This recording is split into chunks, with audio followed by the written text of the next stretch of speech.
She came to Earth with her child, begging for shelter, running from an alien warlord. The sun finally pierced through the clouds the next morning, casting a golden glow over the snowy mountains. Smoke from the destroyed outpost still curled into the sky behind them.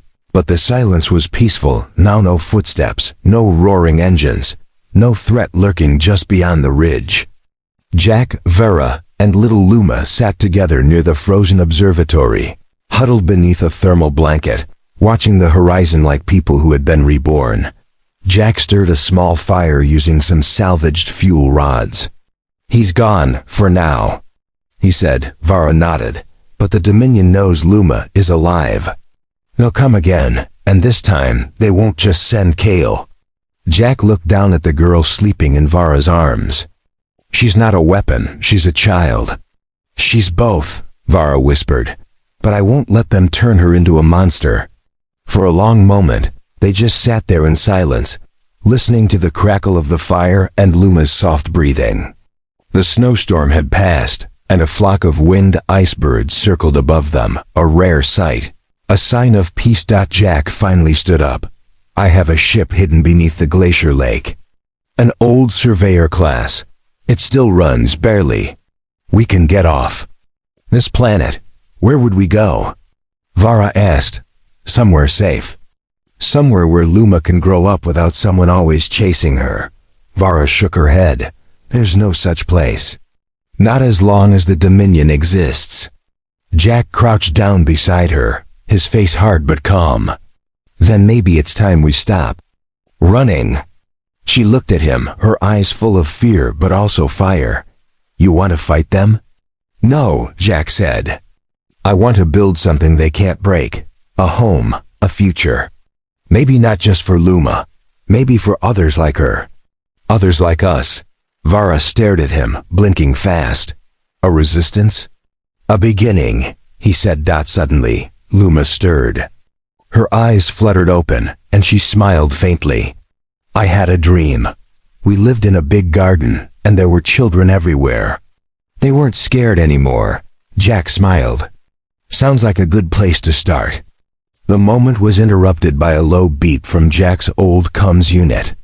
He pulled it out. It was weak, but a signal was broadcasting nearby. "A scavenger ship orbiting the planet. We can reach them," Jack said, adjusting the frequency.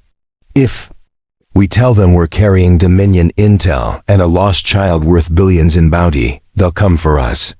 "You trust them?" Vara asked. "No," Jack replied, "but I trust our story will spread, and once it spreads, someone will listen. Someone who hates what the Dominion's doing as much as we do." Vara took a deep breath. "Then we fight not. With guns, with truth." Jack helped them to their feet. Luma held both their hands, her tiny fingers glowing softly with warmth. They made their way down the ridge toward the frozen lake, where the ship waited buried beneath the surface. Behind them, the wind picked up again, but it wasn't angry anymore. It was calm. It was moving forward. As they reached the ship and powered it up, Vara looked at Jack. "Thank you for taking us in that night." He looked at her, a small smile on his lips. "Thank you for knocking." The ship rose into the sky, disappearing into the clouds above the mountains. Below them, the planet continued to turn, quiet and untouched, but no longer forgotten. Because now, a story was beginning. A story of a mother, a daughter, and a human who chose to stand by them. And this time, they weren't running. They were building something worth fighting for. The emergency lift reached the surface with a grinding screech. The doors creaked open into a wide, open stretch of frozen land. Snow blew hard across the ice, the wind howling like a living thing. The mountain loomed behind them, and ahead, just endless white. Jack stepped out first, still carrying Luma wrapped in his coat. Vara followed, shielding her eyes from the bitter wind. "There's an old ranger tower near the ridge," Jack shouted over the storm. "If we can make it there, we can send a signal for help." Vara nodded. "Let's go before he comes." But they were too late. A blast of heat struck the snow behind them, Ice melted in an instant. Kale landed like a meteor, his silver armor shining even under the gray sky. Smoke hissed from his boots. His red eyes locked on Luma. "Give her, too." "Me," he said, voice calm. But dangerous. Jack set Luma down gently and stepped between them. "You'll have to go through me." Kale walked forward without fear. "I plan to." He swung a plasma blade. Jack blocked it with his rifle, metal slammed against metal. Sparks flew. Jack staggered but stayed up. "Run!" Jack shouted to Vara, but Vara didn't run. She stood beside Luma, eyes burning with fury. "You think you're strong because you wear armor, but she's stronger than you'll ever be." Kale laughed coldly. "She's unstable. She's a danger to herself. She's my daughter," Vara snapped. "And she's not yours to control anymore." Kale raised his blade, but then everything stopped. The wind paused. The snow hung frozen in the air. Kale's armor locked up. His eyes blinked rapidly. "What is this?" It was Luma. She stood on the ice, no longer shaking. Her eyes glowed gold, now not pale green. Her hair lifted slightly in the air. She wasn't afraid anymore. Jack stared in awe. "She's changing." Kale tried to move, but his feet were stuck to the ground. His weapon wouldn't respond. Luma stepped forward, her voice calm and clear. "You hurt my mother. You chased us. You scared me." Kale's voice was strained. "You don't understand your power." "I do now," she whispered, and then she raised her hand. The snowstorm roared to life behind her, spinning into a vortex. The wind howled louder, circling Kale like a cage of frost and light. Ice wrapped around his legs, his arms, his chest. He tried to shout, but the cold silenced him. With a final pulse of light, Luma's power exploded, bright and soft like a sunrise. The wind stopped. Kale stood frozen in a tower of ice, locked in place, eyes wide in shock. Jack lowered his rifle. Vara dropped to her knees, tears on her cheeks. Luma turned to them. "Is it over?" Vara ran and hugged her tight. "Yes, baby. It's over." Jack looked around. The snow began to fall gently again, like nothing had happened. The silence after. The storm was strange but peaceful. Down below, in the ruined base, rebels slowly emerged, wounded but alive. Commander Yelna looked up toward the surface, feeling something shift in the air. "She's awakened," Yelna whispered. Back on the ridge, Jack stood with Vara and Luma, staring at the now still form of Kale trapped in the ice. "He's not dead," Jack said. "No," Vara replied. "But he won't chase us anymore." They started walking toward the tower in the distance. Not for help but for hope. For something new. And behind them, a little girl walked calmly across the snow.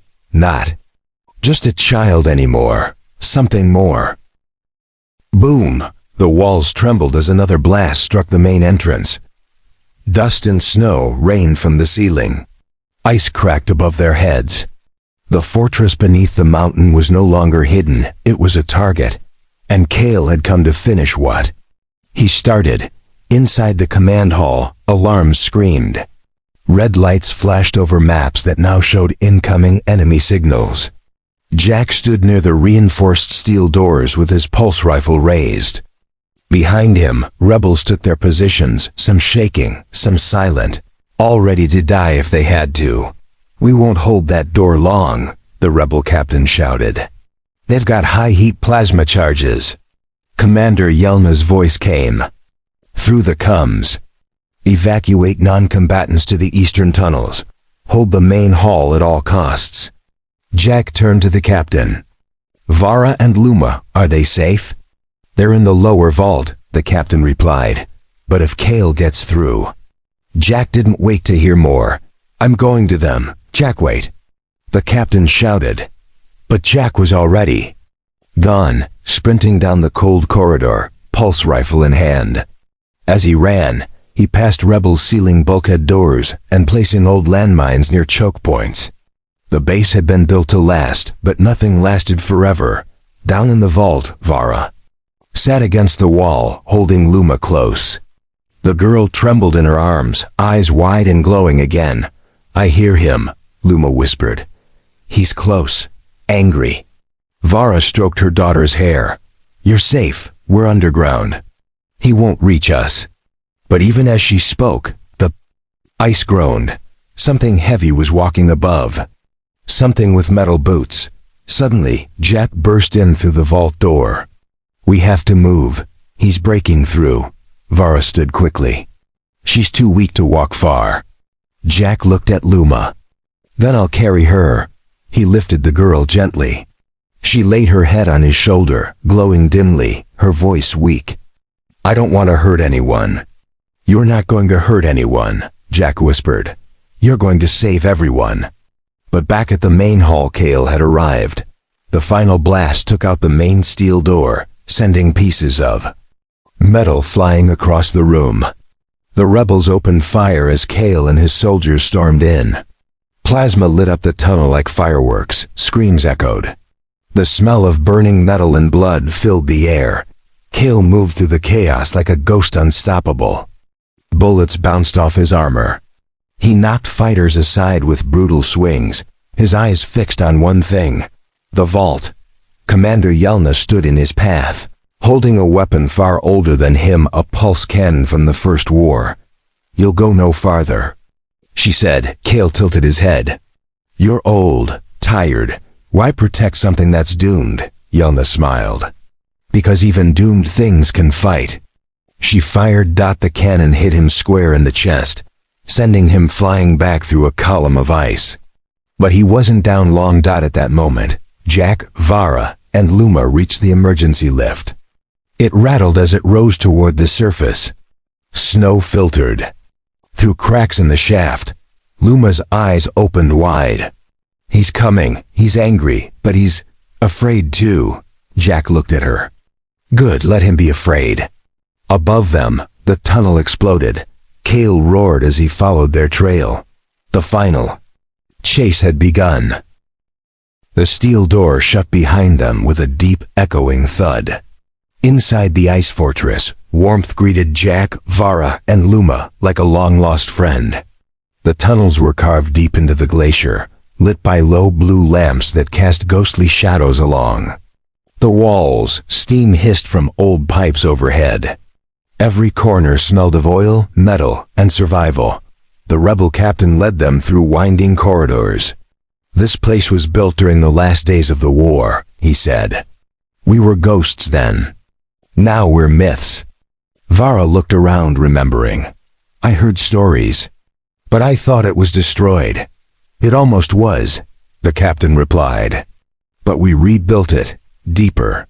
As they walked, Jack noticed people watching them, some with curiosity, others with suspicion. Everyone stared at Luma. Her presence was like a glowing flame in a room full of cold hands.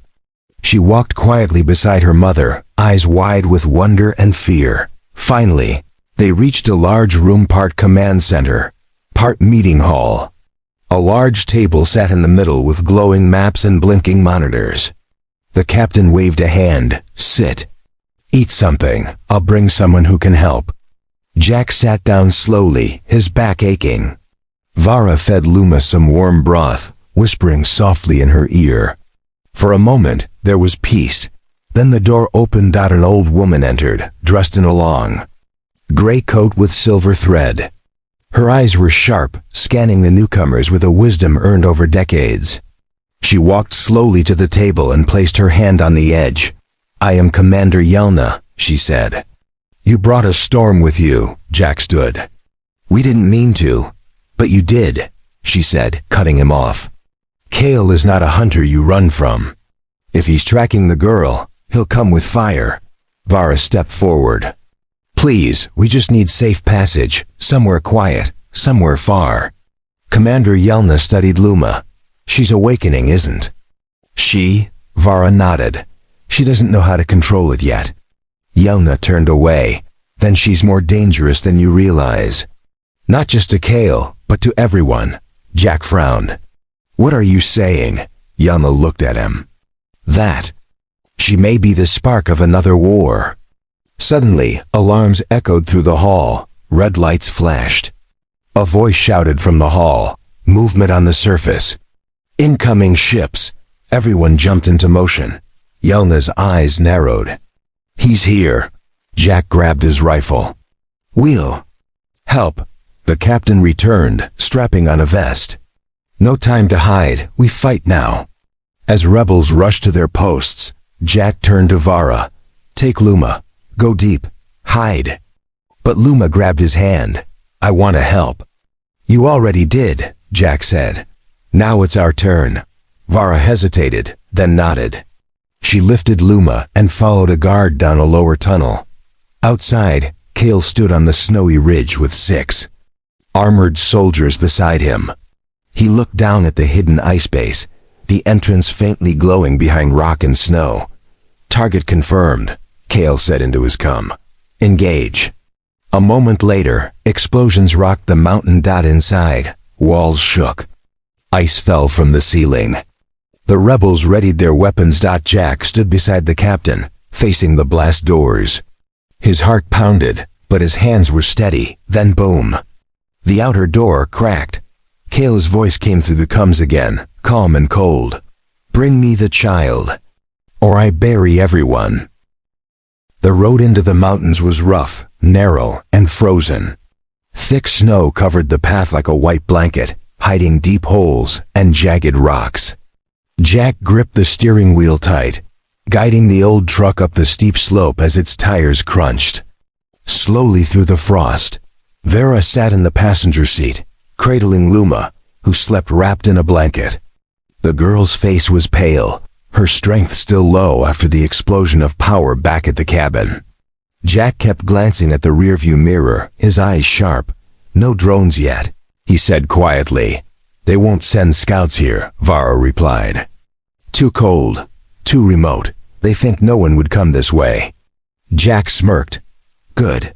Let's keep them thinking that. The sun dipped behind the jagged cliffs, casting long shadows across the snowy landscape. They passed frozen rivers and hollowed out trees that looked like black bones in the snow. It was silent, too silent. Luma stirred and opened her eyes slowly. Where are we? Far from danger, Vara said softly, brushing her hair. Jack added, we're heading toward the rebels. If they still exist. They do, Vara said. They've just gone deeper, underground. They hide like ghosts now. Suddenly, the truck jerked. Thump. The back tire had hit something. Jack hit the brakes, and the truck slid to a stop. He stepped out, boots crunching in the snow, and walked around the side. What he saw made his heart drop. A small spike trot metal shards, half buried beneath the snow. The tire was shredded. Someone had been here, before he could call out. 3 figures stepped out from behind a cluster of ice-covered trees. They wore fur-covered armor, their faces hidden behind old helmets. One of them raised a rifle. Step away from the truck, the voice barked. Hands in the air. Jack slowly raised his hands. We don't want trouble. Vara opened the door and stepped out, holding Luma close. The moment the soldiers saw her, their posture changed.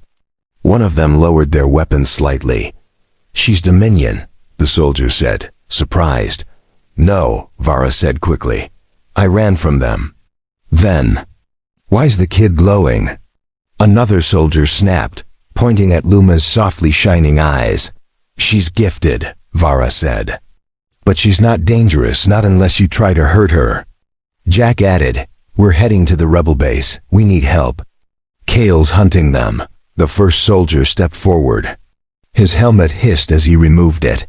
Beneath it was a scarred face, pale, with a metal implant above one eye. You know Kale?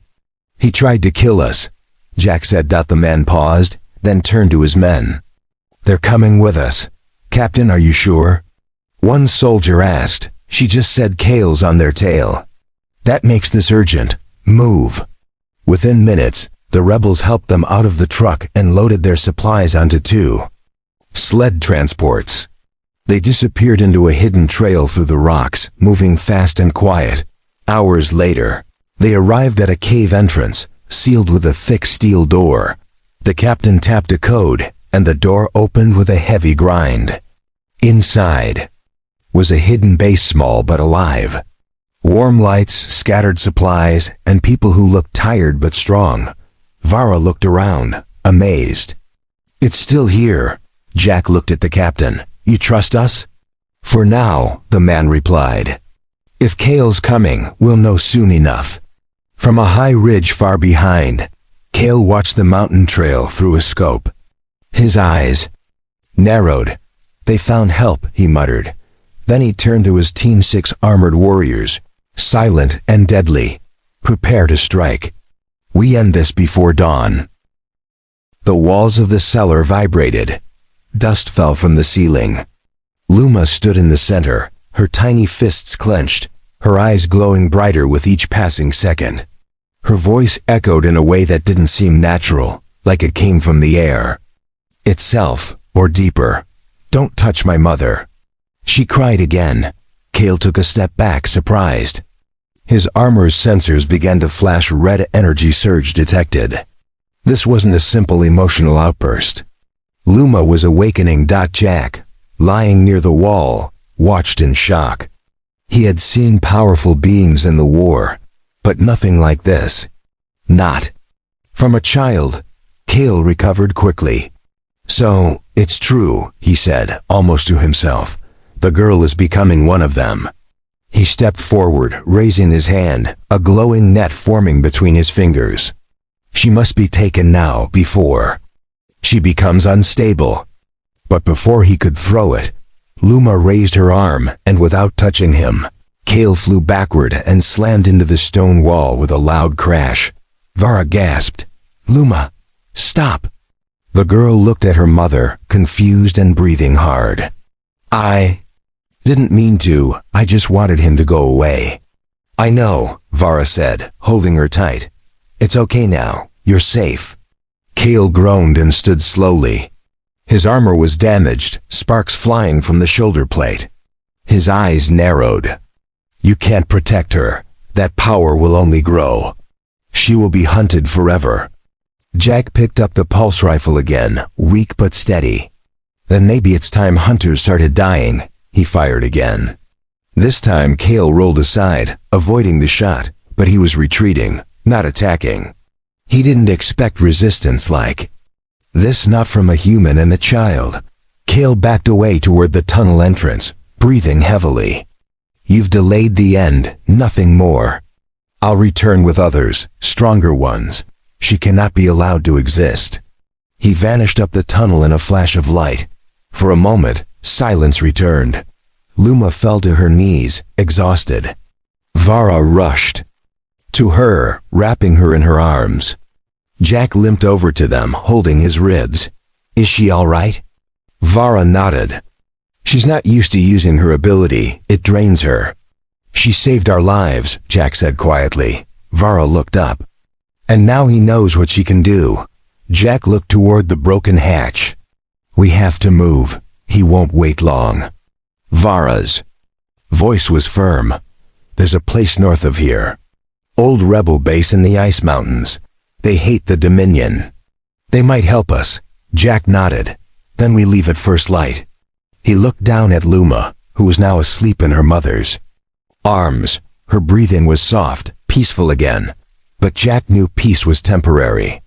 She wasn't just a scared child anymore. She was something more now. A spark, and sparks, if left alone, could become fire. As the sun rose over the hills, Jack packed supplies into his old truck. Vara helped carry food and water, and wrapped Luma in thick blankets. The truck rumbled to life, old but reliable. Jack looked at the burned grass near the cabin where Kale had landed. The earth was still smoking. "They'll be watching the roads," he said.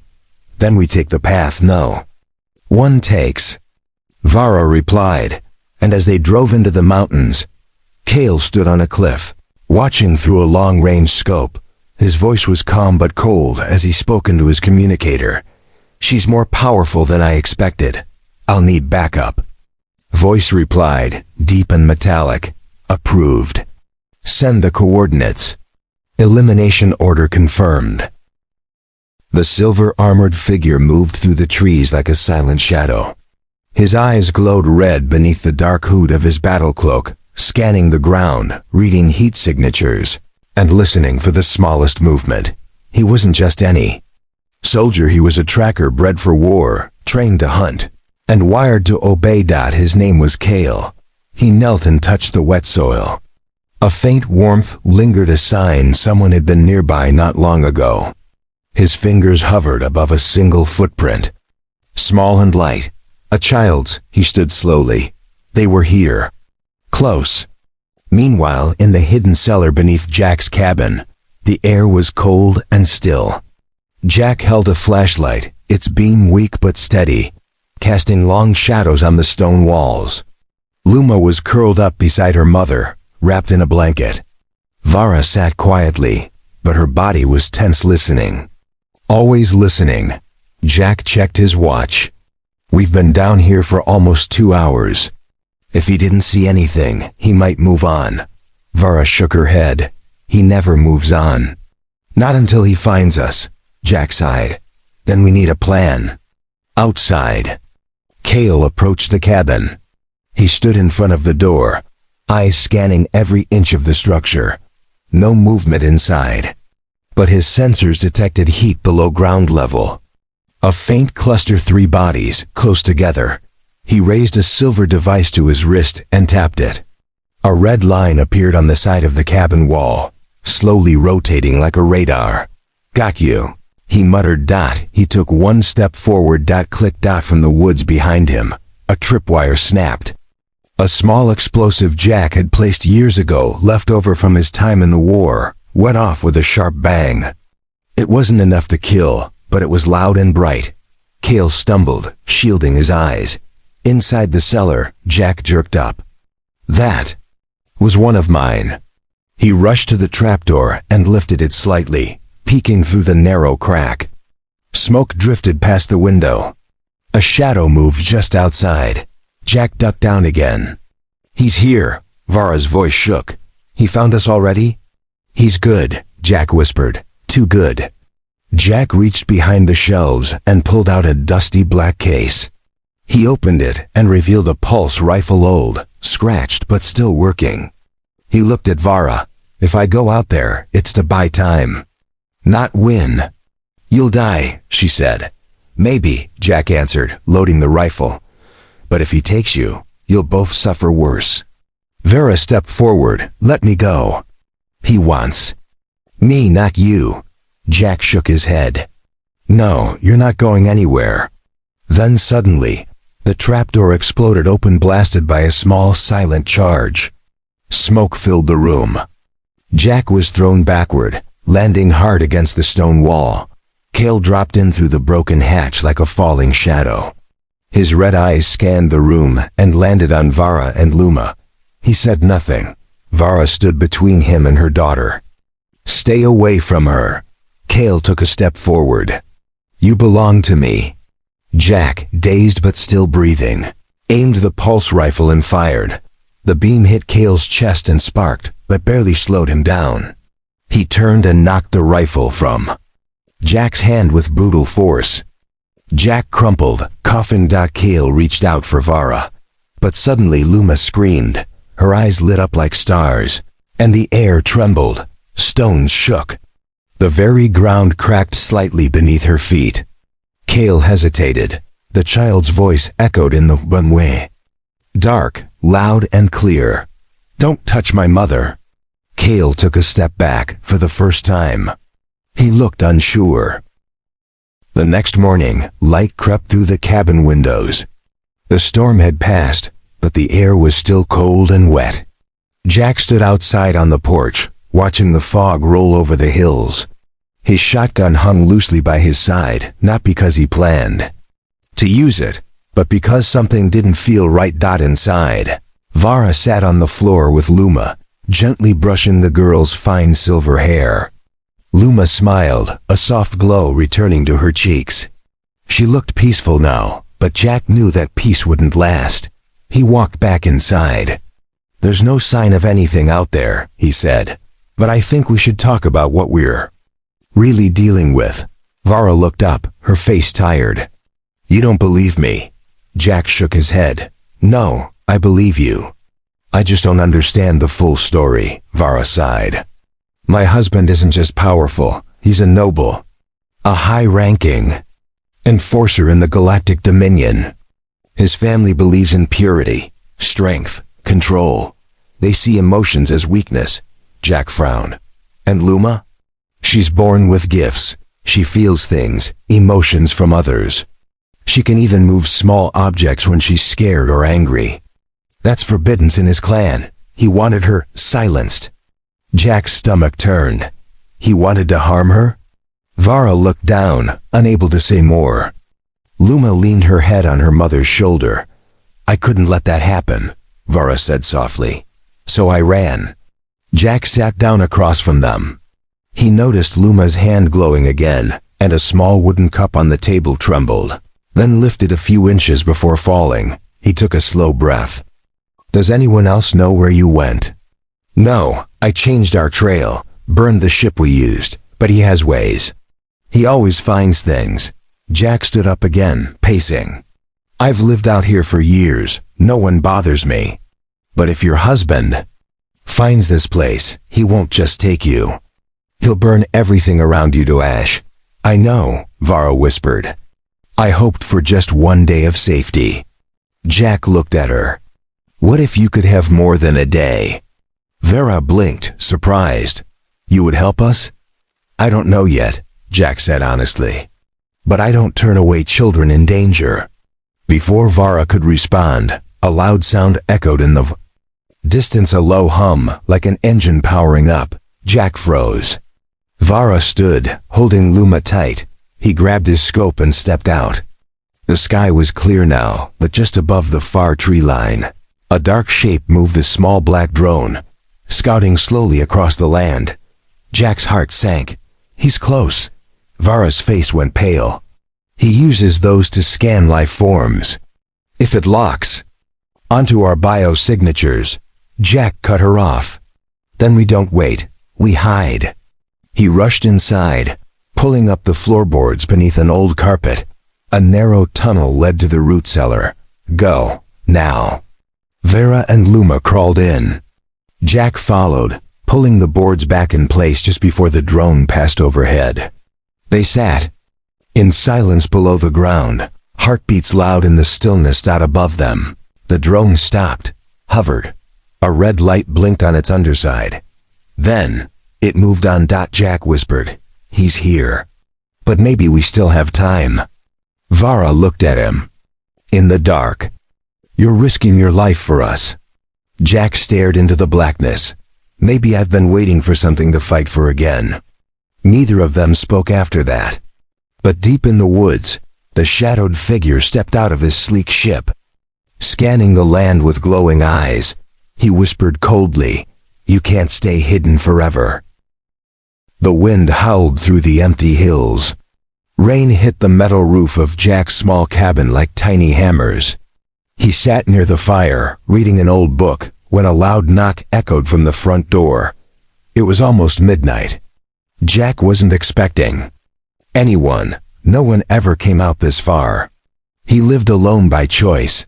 He stood slowly, placing the book on the table. The knock came again, this time softer. Like someone was afraid. Jack opened the door. There she was, an alien woman soaked from head to toe, her white robe clinging to her strange glowing skin. Her big eyes were full of fear, and she held something close to her chest. A child, a small alien girl, shaking in her arms. The woman's voice was shaky but clear. Please, I ran away from my husband. He hurt us. Please let us in. Jack stared, unsure what to do. He'd seen aliens before. This planet was mixed now after the war, but it was rare to see one this far from the main colonies. And never one who looked so desperate. I don't want trouble, Jack said carefully. We have no one, she whispered. She's cold, she hasn't eaten. The child looked up at him with big green eyes. Her lips were blue. She didn't Speak, just buried her face in her mother's chest. Jack stepped back and nodded. Come in. They entered, dripping water on the wooden floor. Jack threw a blanket toward the woman and placed another by the fire for the child. He didn't ask questions, not yet. The fire crackled. The little girl warmed her hands. Her mother sat near her, wrapping them both in the blanket. She looked grateful but still scared, like she expected someone to burst through the door any moment. What's your name? Jack asked finally. Vara, the woman said softly. My daughter's name is Luma, Jack nodded. I'm Jack. For a while, there was silence. Just the rain outside and the soft sound of firewood burning.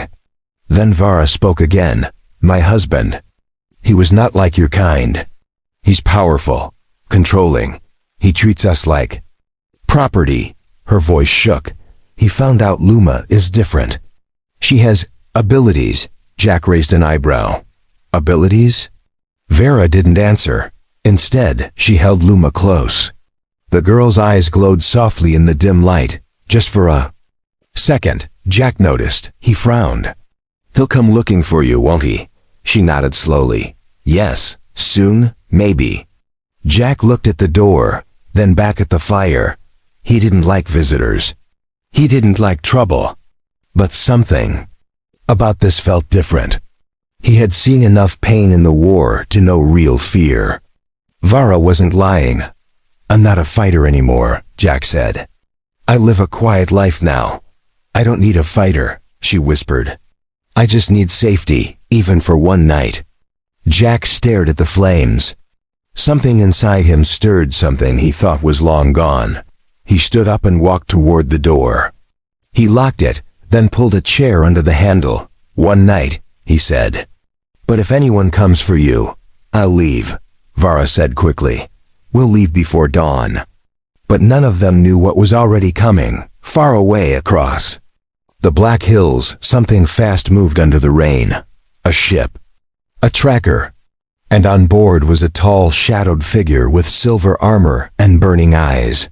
He had already found their trail, and he wasn't coming to talk.